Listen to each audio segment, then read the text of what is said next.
I am honored that he is available. He has told me he is ready, and I know he is willing to serve as my deputy.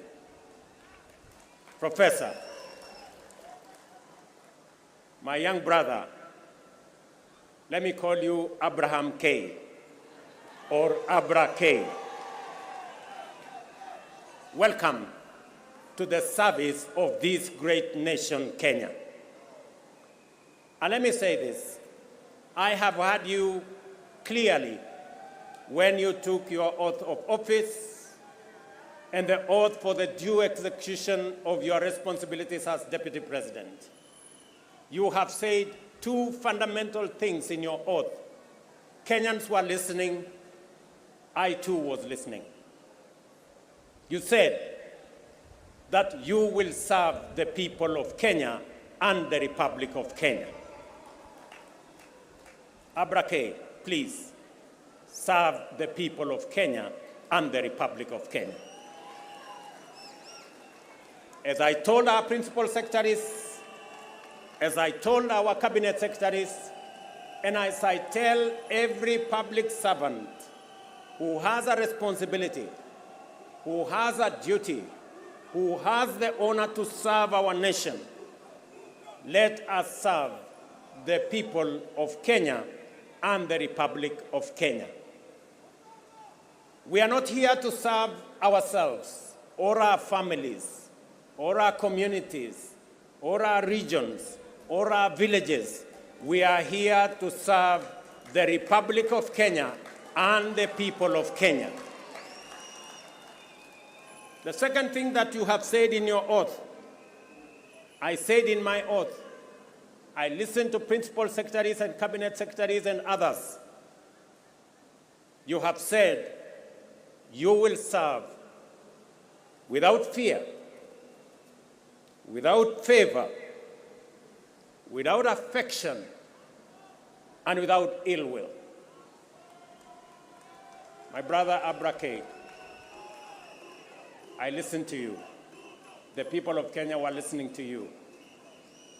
Serve without bias, without ill will, without favor, without affection, and without fear. So that together, the people of Kenya can know that their public servants, all of us, elected, appointed in different categories, shall know that we have one nation, one country, one people, and we are called upon by the Constitution of Kenya to serve them without bias, without fear, without favor. And let me undertake in this very historic national ceremony to the people of Kenya. And I say this as MCAs listen to me, as members of parliament listen to me, as members of the executive listen to me, those in the judiciary, and those in the executive, that the people of Kenya, it doesn't matter. Those who live near our oceans, near our lakes, in our mountains, in our valleys, in our arid and semi-arid areas, they are one people, one great nation called Kenya. And I want to commit, pledge, and undertake that we will serve the people of Kenya equally, and no part of Kenya, no community in Kenya, no section of Kenya, no region of Kenya shall be left behind. We are going to work together. I say this to our representatives. Every MCA knows that they were never voted by all the people in their ward. Every member of parliament knows the same, that they were never voted by all the people in their constituency. And so does my friends governors. They know that not everybody in their county voted for them. but they also know that they must serve all the people, whether they voted for them or did not vote for them. Professor, you and me have the honor to serve the people of Kenya. And as I have said before, we will serve the people of Kenya equally, those who voted for us and those who did not vote for us. The government of Kenya equally belongs to all the people of the Republic of Kenya. Let me also say the following, because this is a very important occasion.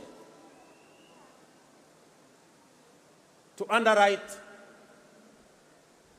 that our judiciary works, that our legislature works, and we will make sure that our executive works and serves the people of Kenya.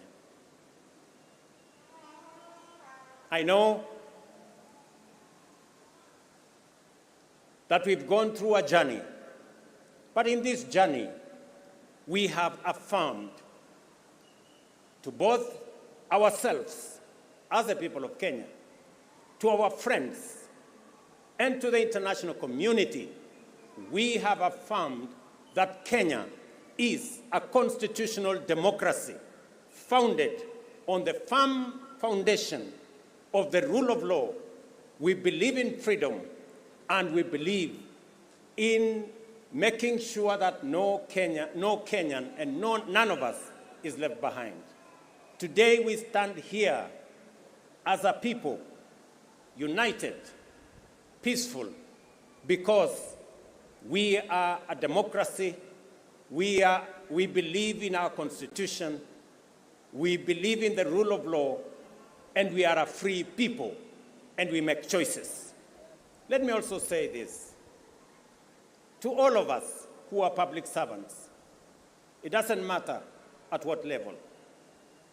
To all of us, we are reminded on this very historic day that we serve at the pleasure of the people of Kenya, and we serve under the provisions of the law and the Constitution of the Republic of Kenya. And that none of us, irrespective of the office we hold, is greater than what our Constitution says.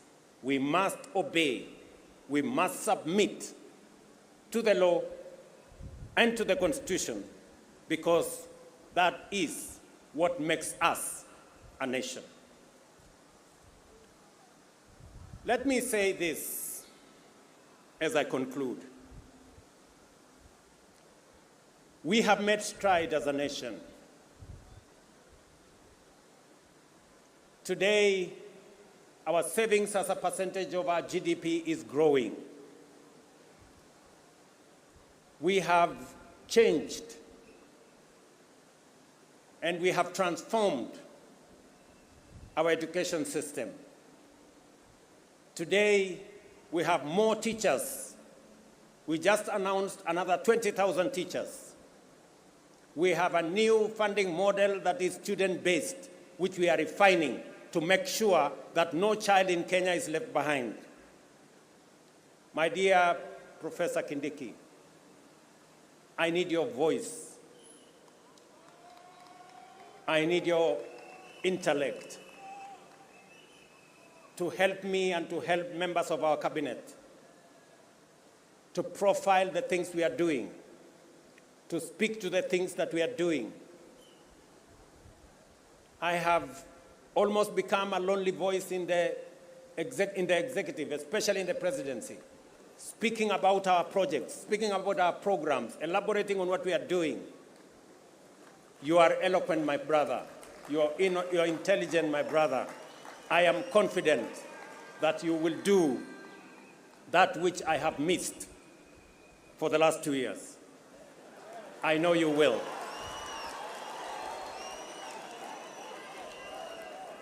We have a huge program on university funding and higher education funding. We have a huge program that today our farmers across Kenya have access to fertilizer.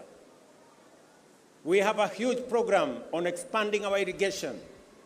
We have a big program on what we are doing. We need your voice, and we need the voice of those of us in the executive to provide leadership and to see to it that indeed we achieve what we wrote into our Constitution. Today, as we wrote in our Constitution,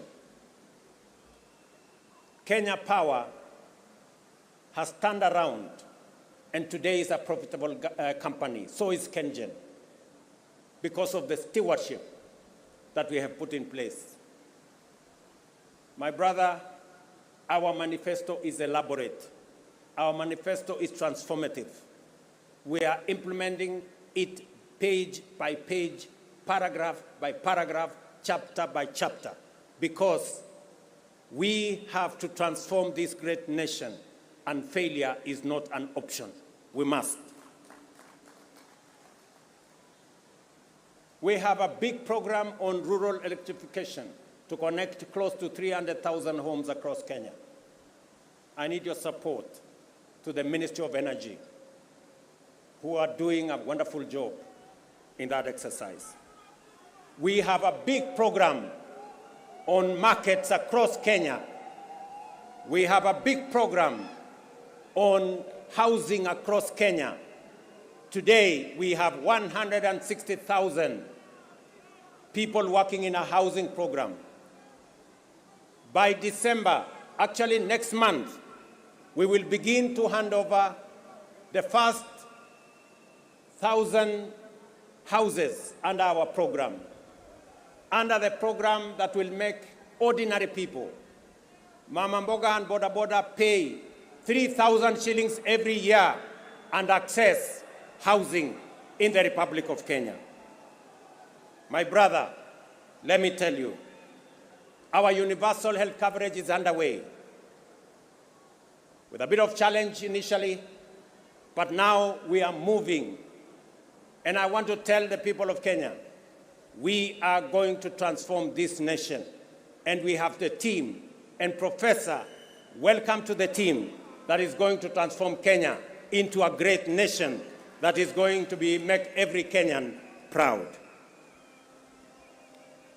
Let me conclude by saying we have what it takes to transform the Republic of Kenya. And I am committed to making sure that whatever it takes, whatever decisions that have to be made, we will make them so that our nation can truly be transformed. As I talk to you, 10,000 young people are now engaged in climate works in Nairobi. We intend to take that in the next few months into 40 and 50,000 young people. And I commit to the people of the great city of Nairobi that we are going to clean the Nairobi River and we are going to transform it into a better, different causeway as we transform the city in the sun, the headquarters of the environment in the world, where we have UNEP in Nairobi. We're also going to roll out the program that will make sure that we tap into the private sector and make sure that we can work through public and private partnership to make sure that we roll out some of the urgent, important programs that are important for the transformation of our nation. Let me conclude by asking all of us, members of the legislature, members of the judiciary, especially our investigative institutions, to make sure that we ensure that public resources are used efficiently, effectively. I call upon the Office of the Director of Public Prosecution, the offices of the DCI, and the offices of the IG to work with the judiciary so that the corrupt can be firmly, decisively dealt with in the Republic of Kenya, and the citizens of the Republic can get their due in the expenditure of public resources. I know that of recent, we have seen incidences of our girls, our mothers,